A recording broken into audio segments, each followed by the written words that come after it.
Just crash out here, large, like airliner size. You could smell the jet fuel. You could smell the hydraulic fluid. You could smell death. We're going to scour this swamp quadrant by quadrant.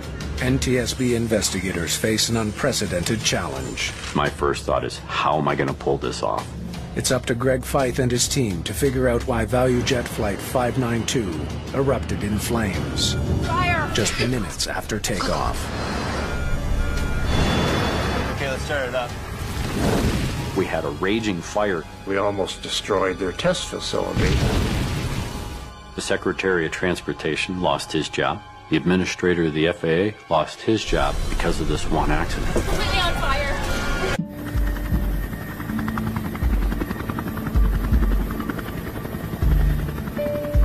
It has been 6 months since Florida's worst aviation disaster.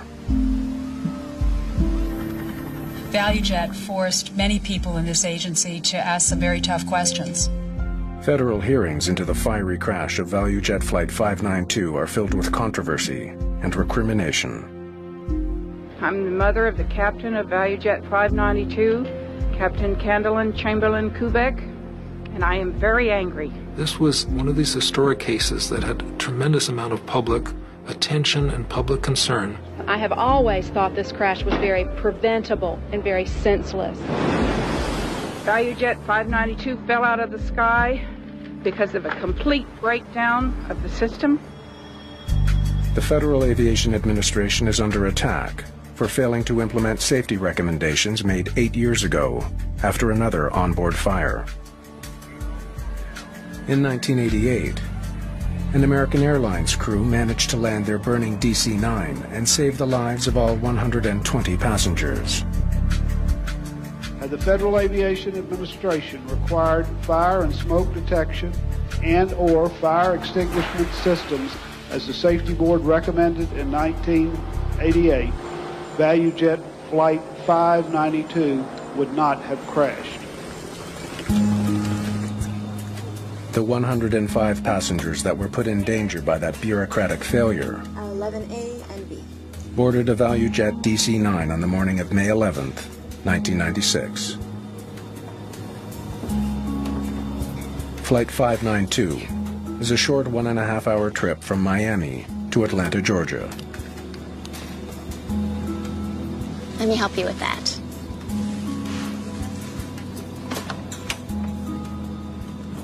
ValuJet was one of the first low-cost carriers. People, instead of driving, they were getting on this low-fare blue and white airplane with the cartoon character.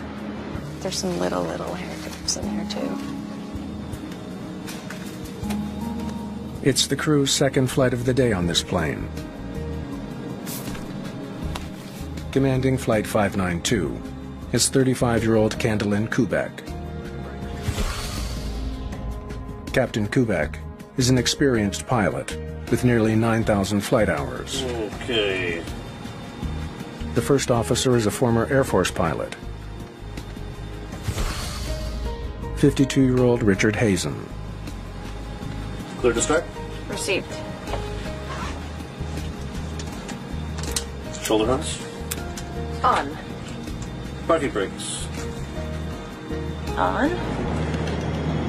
Today's flight is loaded with almost 2,000 kilograms of cargo, which includes passenger luggage, ValuJet company material, and U.S. mail. The crew must sign off on all cargo loaded on board. With the paperwork complete, There you go. they prepare to taxi to the runway. Critter 592, taxi to runway 9er left. A 9 left, Critter 592. The DC-9 is 27 years old. It has more than 68,000 hours of flight time. On the flight into Miami from Atlanta that day, the autopilot wasn't working, and the PA system was broken. You want to test out the PA and talk to the people?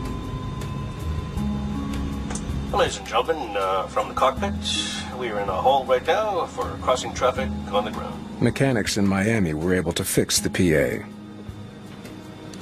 It works. We can hear you loud and clear. Critter 592, runway 9 left, cleared for takeoff. But repairs to the autopilot will have to wait. Set takeoff power. Once the DC-9 is back at airline headquarters in Atlanta, Power is set. mechanics there will work on the problem. Rotate.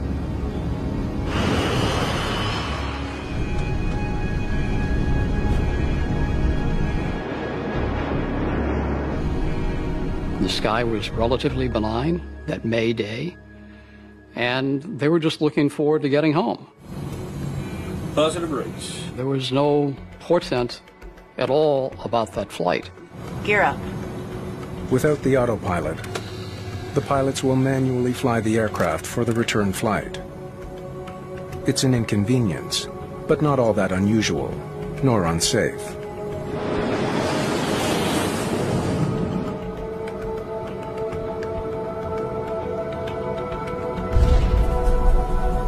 What was that? I don't know. We got some electrical problem. Yeah, that battery charger's kicking in. The plane's batteries are draining fast. Captain Kubek worries she could lose power to her instrument panel and other key flight systems. We're losing everything.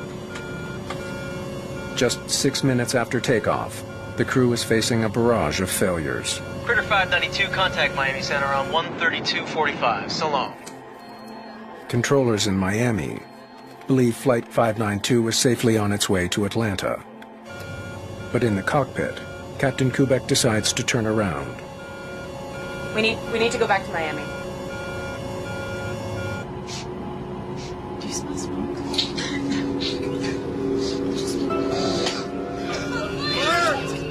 It's suddenly clear why their systems are failing. Flames are burning through the cabin floor.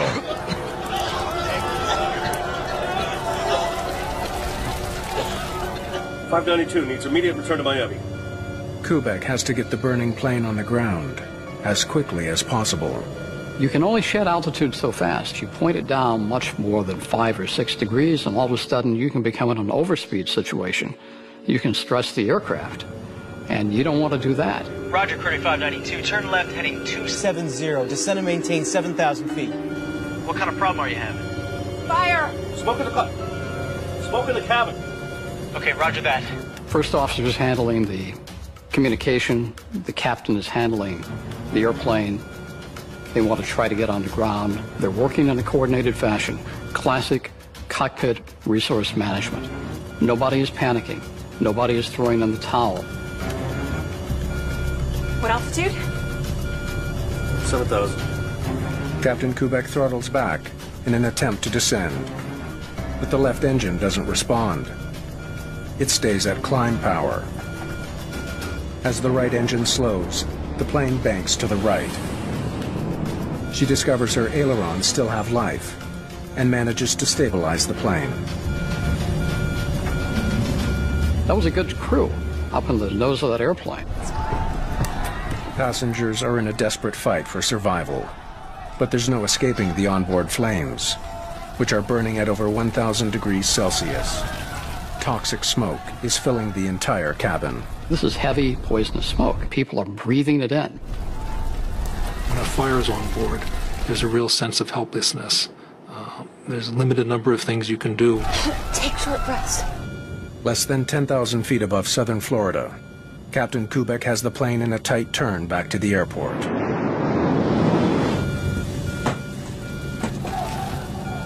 Completely on fire. The crew of Flight 592 has only seconds to get the burning DC-9 onto a runway before all is lost. Critter 592. We need the closest airport available. Critter 592. They're going to be standing by for you. Emergency crews in Miami prepare for the landing.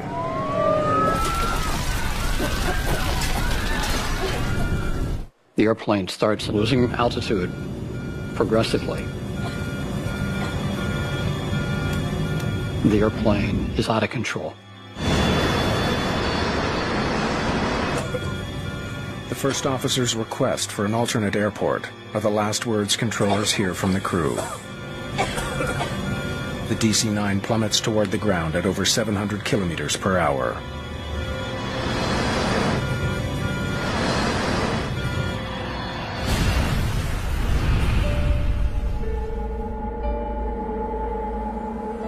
Flight 592 has crashed into one of the most inhospitable spots on Earth, the Florida Everglades. A large jet aircraft has just crashed out here. Large, like airliner size. Need to get your choppers in the air. The Everglades covers much of the southern tip of Florida. Hundreds of square kilometers of shallow swamp, mangroves, and watery grassland. Just getting to the crash site will be a huge challenge for rescuers.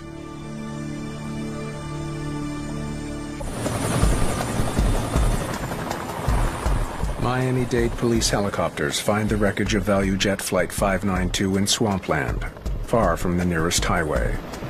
Federal safety officials say it's the most difficult recovery operation they've ever faced, with wreckage strewn like confetti in a muddy, alligator-infested swamp that can only be reached by helicopter or airboat. It's a very waterous, marshy area, and that's proving difficult to reach people that may have survived this crash. Rescuers know that the first hours of this rescue operation are critical. In 1972, Eastern Airlines Flight 401 crashed into the Everglades, 6 kilometers from the ValuJet crash site. Several passengers drowned before rescuers could reach them. Yeah, to be in the Everglades after the crash, it was utter devastation, destruction. The smell, you could smell the jet fuel. You could smell the hydraulic fluid. You could smell death. Most of the aircraft has sunk beneath the surface of the swamp. The wreckage was in the Everglades. It's a hostile environment. It wasn't clear at that point how much we'd be able to learn from the wreckage or be able to recover. We've suited up as best as possible. We first put on that Tyvek suit, and then we put on an extra sleeve, put 2 surgical gloves on, put a pair of work gloves on, and then they duct taped the work gloves to the Tyvek suit. The heavy gear protects rescuers from spilled fuel and other toxins. But below the surface of the swamp lurks an even deadlier threat.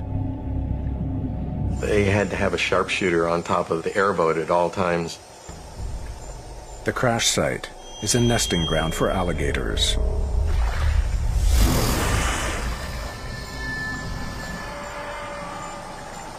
As the divers were walking in the water, if somebody sighted an alligator or you'd hear them hiss in the sawgrass, they would take pot shots to try and scare them away. Just hours after the crash, officials come to a grim conclusion. It doesn't look good that there are any survivors. All 105 passengers on board Flight 592 are dead. Captain Kubek, First Officer Richard Hazen, and 3 flight attendants are also dead. I feel that it's going to be difficult, if not impossible, to identify everybody. There was no evidence of the airplane. There was just debris. Very little present, no evidence of passengers. You had to put it out of your mind what actually you were doing. You could not think of what it was that you were picking up. If you did, you would be useless and you wouldn't be able to do the job.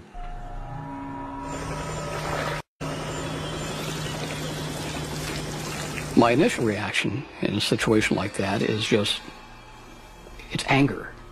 It's not again, it's how can this happen, it's what happened, why. The morning after the crash, NTSB investigators joined local and federal police agents at the site. They know the pilots of Flight 592 reported smoke in the cabin. Now they need to find out what caused it. All right, let's get to work. The team is led by veteran investigator Greg Feith. You got to step back, take a deep breath, and then start to prioritize. Okay, what do I have to do now? And then utilize the resources to make that happen. It's showtime. Here we go. I'll let Greg answer that, but there's actually no way to tell if the pilots were conscious or unconscious at the time of impact. My first thought is, how am I going to pull this off? Feith faces intense pressure to come up with answers, and quickly. I'm determined to do everything I can to make sure that American aviation is the safest in the world. The NTSB briefs the many volunteers who've come to help recover the wreckage. Need your eyes. We've drawn up a grid. We're going to scour this swamp quadrant by quadrant. Everybody's looking to me for the answers because I am in charge of the investigation. What are we going to do? What do you want us to do? Where do you want us to go? The first priority is to find the aircraft's 2 black boxes. This is what we're looking for. This here is the data recorder. And this here is the voice recorder. You find one, you'll probably find the other one close by. From the CVR, investigators hope to hear the last sounds in the cockpit, pilot conversation, We need to go back to Miami. and any alarms that might help identify where the smoke originated. The flight data recorder should reveal how a fire might have spread through the sequence of failures it likely caused.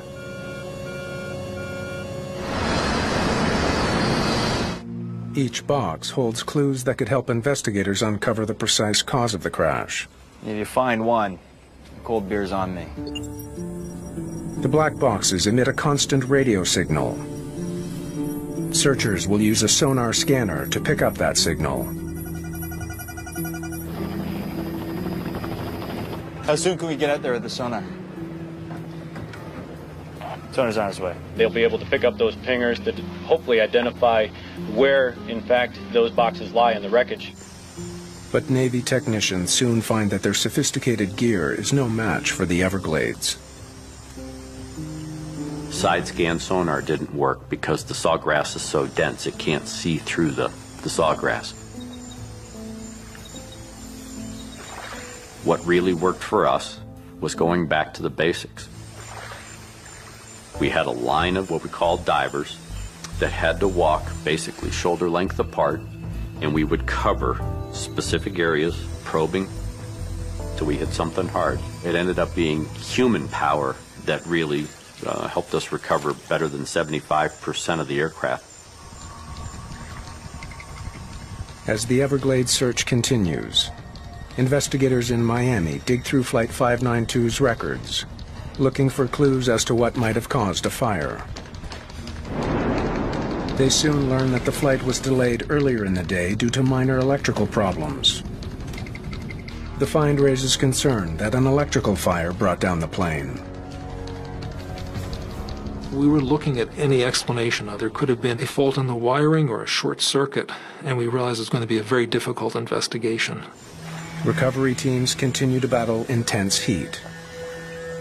Florida, in May, 90 degrees, 95% humidity. We had to worry about how long can you be in that heat. You're trudging through in your waders, and you're stepping on stuff. You have to bend down and you have to pick it up and see what it is. There were times where, you think you're picking up a wire bundle, and it was a snake. You're picking up the back end of a snake. So it was all of those things that made this probably one of the most challenging environments for an accident investigation to be conducted. NTSB fire investigator Merritt Berkey studies masses of tangled wiring from the crash site. I was sent down there to determine the cause of that in-flight fire. When faulty wiring sparks a fire, electrical arcing causes the wires to burn and melt. When we recovered more of the electrical harness on the plane, we saw some damage there but it wasn't evidence of electrical arcing on the wires. It was all external damage to the insulation. The careful examination rules out faulty wiring as a potential cause of the fire.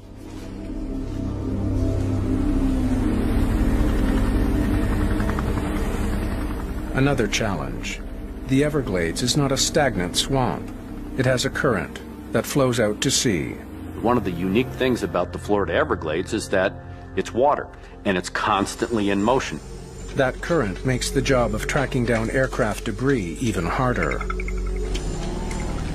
2 days into the investigation, Fife finally catches a break.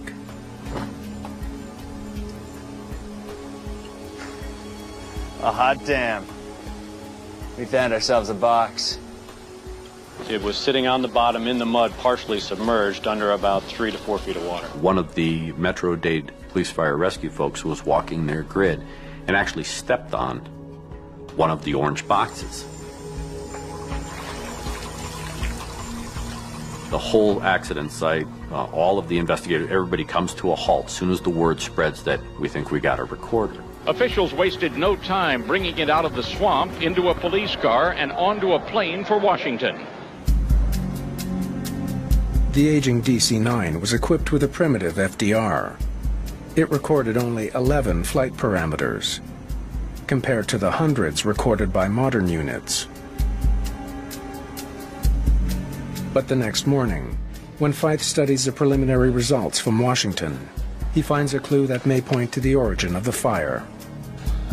Dive 800 feet and back in 3 seconds. It's impossible.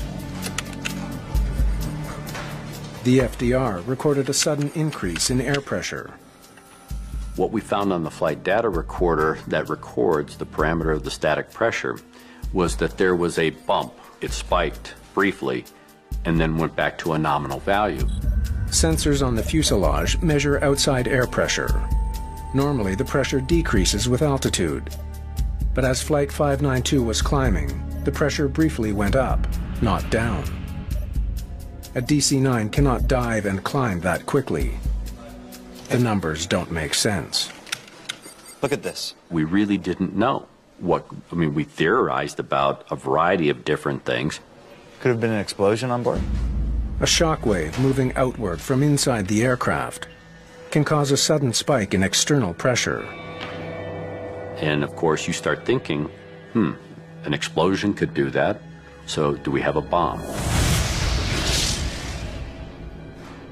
With an onboard explosion a real possibility, Merritt Berkey examines the wreckage to see if he can figure out where the fire originated. So we had a lot of parts coming in that were damaged, almost all limited to the cargo compartment. We had melted structure components that were in the overhead of the cargo compartment, which made up the floor of the passenger compartment. And then we also had some seat tracks for the passengers that were burned and melted. And we determined that the fire was very intense up in the upper area of the cargo compartment on the left side.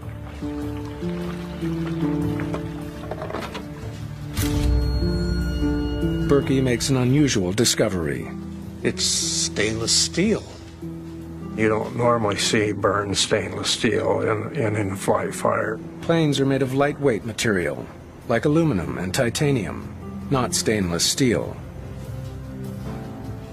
The burned metal raises a question. Just what kind of cargo was on board the plane? Investigator Malcolm Brenner needs to know exactly what type of cargo ValuJet 592 was carrying. The operations group more and more became concerned about the cargo that was loaded on the airplane and what possible significance it could have to the accident. The cargo documentation lists 3 airplane tires and 5 boxes of empty oxygen canisters. The operations group found that the manifest, which indicated that there were oxygen canisters empty oxygen canisters in the cargo signed for by the first officer.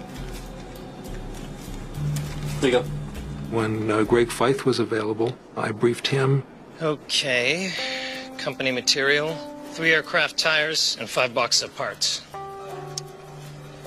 Malcolm is a pilot. He has an understanding of aviation. He's a smart guy. It's the contents of the cardboard boxes that confuse me. 144 empty oxygen canisters. Wait, how many of them? 144.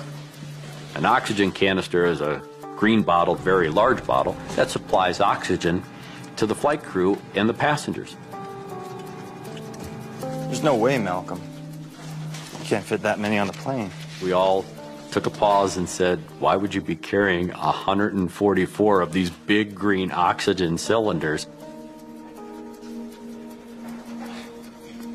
Malcolm asked a very innocent question. What exactly do you think they mean by oxygen canister?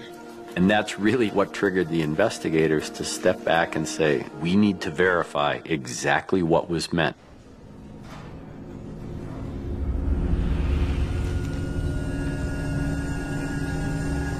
At the crash site, the recovery work continues. The debris includes dozens of small metal cylinders, parts not from the DC-9. Investigators now understand what was in the boxes listed on the cargo manifest. We found out that it was not a canister, but in fact an oxygen generator. Oxygen generators are small devices installed above the passenger seats of certain airplanes. They're connected to oxygen masks that drop down in the event of cabin depressurization. Pulling down on the mask yanks a lanyard, which slides out a retaining pin. That triggers a chemical reaction that generates breathable oxygen. The masks are attached to nipples on this oxygen generator. That's the supplemental oxygen that flows through the tube to the mask. Investigators wonder whether the oxygen generators that were being carried in the cargo hold could have caused the fire. We had 5 boxes of these, or 144 of them, thrown in a box, carried as cargo. We had to look at, well, if they're carrying these and they're supposedly empty, what danger is there carrying them as cargo? There's no question. They're clearly listed as empty. Did they have a potential for creating a fire or a fire situation that could have jeopardized the safety of this aircraft? As recovery teams continue to pull oxygen generators from the bottom of the Everglades, they find that while some are in fact empty, this one's never even been triggered. Many others are full. The oxygen generators that we had found had been damaged. Some were completely flattened, some of them were charred and crushed, some of them still had the material in them, but the case had been dented and damaged. It's the temperature of the canisters after they've been triggered that concerns investigators. These things get pretty hot, Greg. Really hot. They can reach 260 degrees Celsius. That's why in the cabin, they're stored behind a heat-resistant shield. An oxygen generator that is not mounted in its proper position in a heat sink cradle in the passenger service unit is lethal. Because if it's anywhere near a combustible material, you're going to have a fire. It now seems highly volatile chemicals were improperly shipped aboard Flight 592. Had the pilots known what was actually on board, they likely would not have signed off on the manifest. There you go. They and their 105 passengers would still be alive.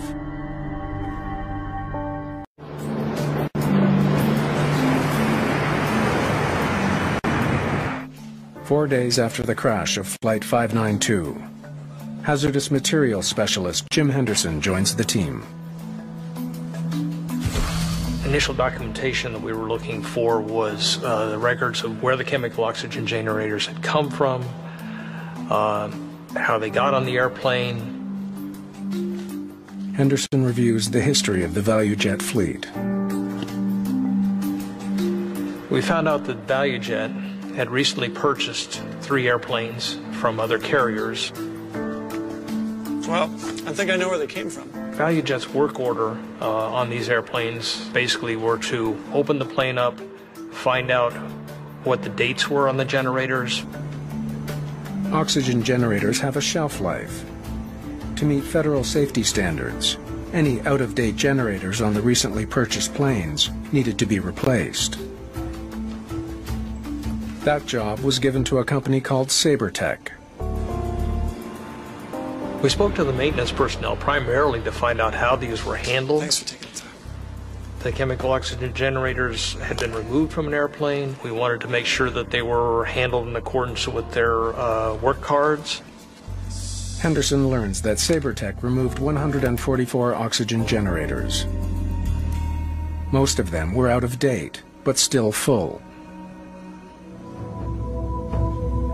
There are strict guidelines regulating how oxygen generators are to be removed and shipped safely.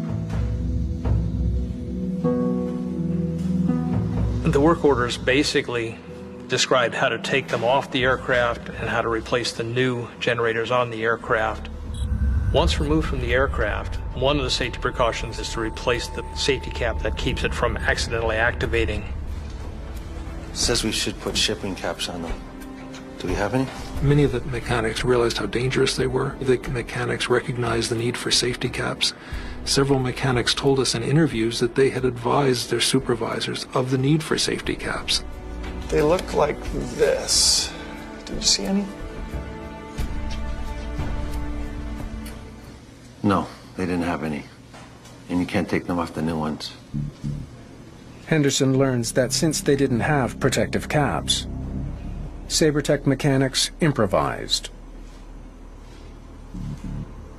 The maintenance people didn't have the safety caps. One of the other things that was mentioned on the work order was that they take the lanyards and wrap them around the oxygen generator. There were several others who felt that the lanyards were unnecessary, so they actually physically cut the lanyards off, leaving the pins basically free inside of the generator. Did you put any labels on the actual generators? After I pulled them out, I put a green tag on them. On the tags, SaberTech workers wrote the word expired. What investigators still don't know is how the 144 oxygen generators ended up on a passenger plane weeks later. When investigators interview SaberTech shipping staff, they learn that the generator sat in the hangar for weeks. SaberTech had a new customer coming in, and they wanted to clean up the area for the new customer to give them a good impression of their company. As far as they were concerned, they were ValuJet's material, and therefore they were to be returned to ValuJet. Investigators discover that the potentially dangerous generators were on Flight 592 due to a misunderstanding over a single word, expired. Did someone actually think that expired meant empty?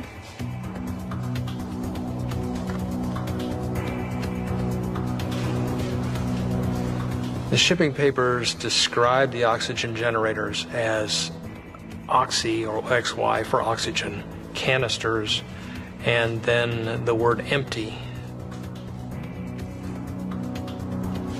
This was a big problem because these oxygen generators weren't empty.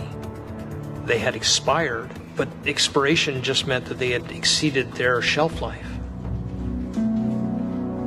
The use of the term empty was an error on his part. However, the shipping clerk himself wasn't that familiar with the oxygen generators.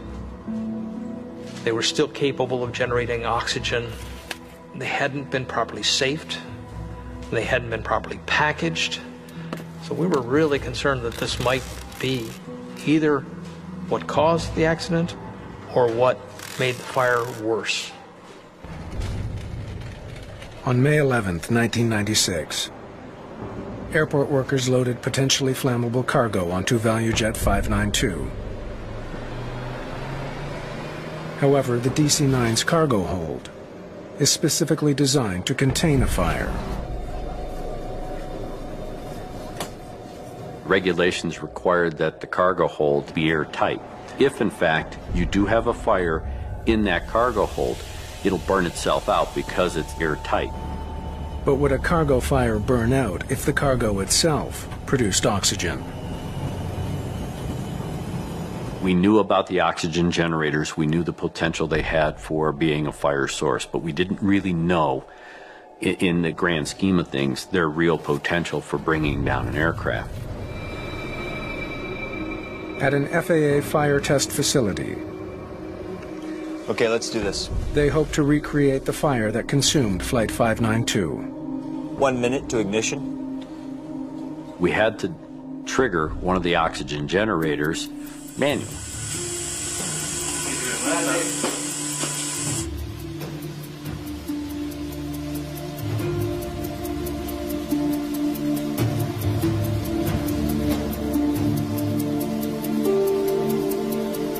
Nothing at all.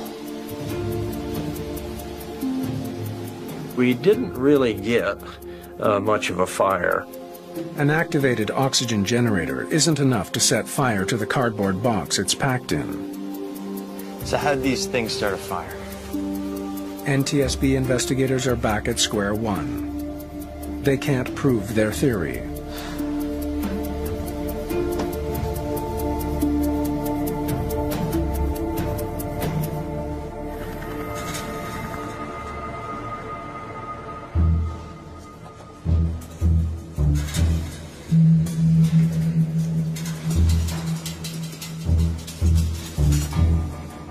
What were these things packed in? The failure of the fire test prompts investigators to look more closely at exactly how the oxygen generators were packaged for transport. The first test we did, we had not packed them exactly the way they were packed. You need a layer of bubble wrap. Like we did not use bubble wrap in the first test. That is, put bubble wrap over the top of the generators before we closed the box. We put 5 boxes of oxygen generators, put them on top of a tire, and put some luggage around them. Okay, let's start it up.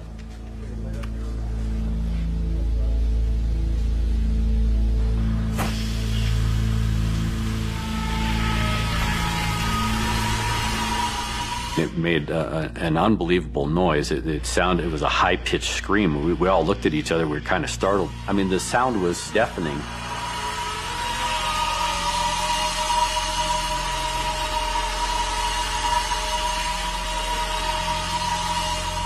"10 minutes after ignition, the ceiling of the test cargo container reaches 2,000 degrees Fahrenheit.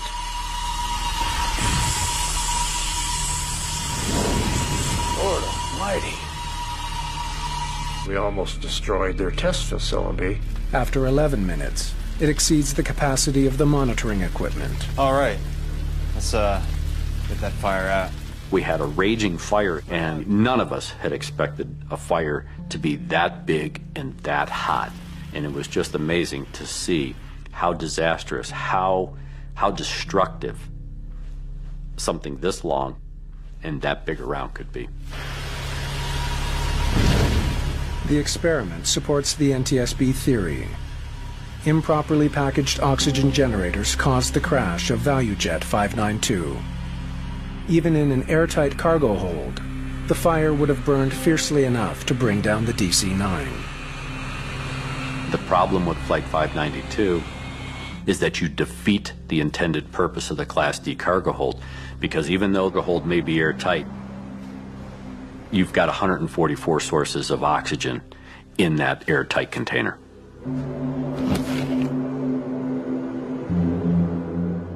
Investigators now suspect that the accidental activation of a generator during loading or on takeoff is all that it took to trigger a disaster that claimed 110 lives.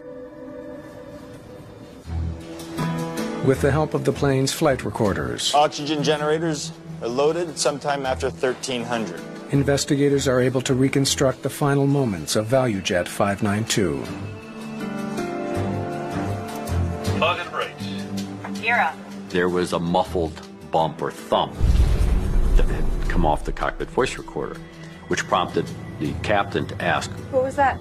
I don't know. That muffled noise, that thump, when you marry that information up to the flight data recorder, it happened at the same time that we saw the bump in the static pressure. The sound recorded on the CVR is the tire exploding. The same explosion picked up by the flight data recorder. What kind of problem are you having? Fire. Smoke in the cabin. It's been 30 seconds since the explosion. Hazen requests a return to Miami. 592 needs immediate return to Miami.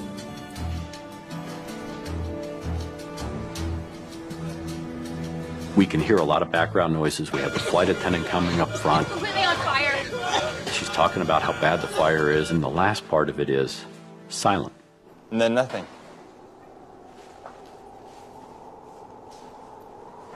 There is no crew interaction. There is no talking. There is no verbal communication. All you hear is the sound of the wind.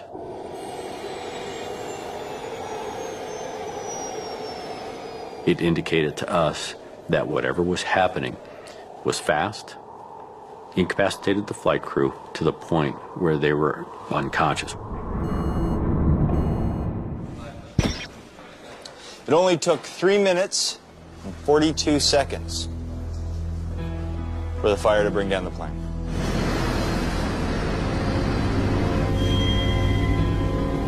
There was no chance of getting the plane to the ground safely.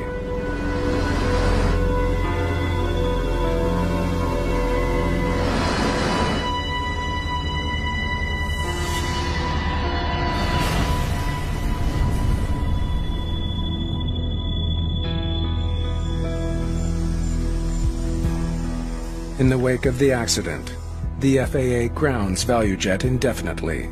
The National Transportation Safety Board recommends better training for employees who handle oxygen generators. There weren't any bad guys with black hats. They were all people just trying to get by, doing the best they could. The NTSB also renews its call from 8 years earlier to have smoke detectors and fire extinguishers installed in the cargo holds of all passenger jets. FAA turned around after ValuJet crashed and mandated fire suppression and fire alerting systems, but they should have done that a long time ago. An inferno, what a hell those people went through. And our loved ones are dead because this agency has not done its job. It's classic tombstone regulation. You build a body count, and that body count is the only thing that sways people to go out and do anything. The Secretary of Transportation lost his job. The administrator of the FAA lost his job because of this one accident. It was a very important lesson, and it's unfortunate that it comes about with this kind of cost, but this was a case that did make major changes in the industry, that we all work together to make sure this doesn't happen again.